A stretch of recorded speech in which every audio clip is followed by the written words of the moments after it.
string, papers, and stories.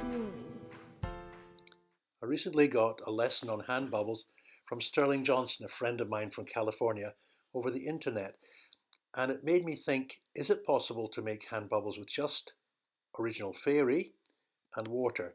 So this is what I found as a result. It's better than I thought, so you can try this out. 5 parts water and 1 part fairy into some kind of container. Then mix it up with your hands and get it really, really mixed up, but get your hands nice and wet. A good rub all over them. Make your hands wet beforehand, maybe even. Then a little circle and blow through the circle between your index finger and your thumb, and you can make a soap bubble.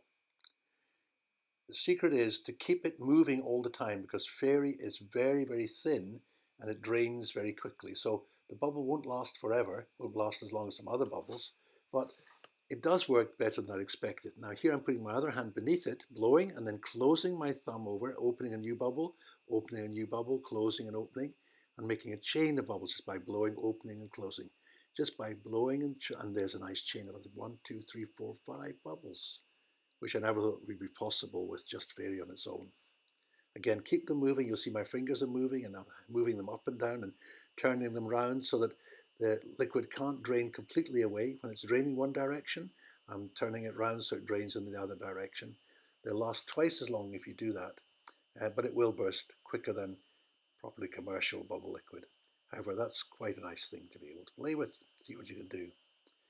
This is another method of making the bubble. If you put your hands together and touch your thumbs and your index fingers together and then blow at a distance, you can just about get that frame. Lots of little short breaths seem to work. Now with proper liquid you can make a much bigger bubble, but that was quite good for fairy on its own. And finally, a trick from Tom Noddy, who talks about turning a bubble inside out. You simply blow a bubble like this, close it off. Then you need to open your finger again to make the circle and something dry. I'm using the handle of this jug because it's dry and popping it in, bursting it so the air comes out. Now turn my hands around and blow the bubble the other way and I've turned the bubble inside out. So have fun with that. Wash your hands afterwards well and maybe use some hand cream because fairy liquid is not so good for the hands. Bye now.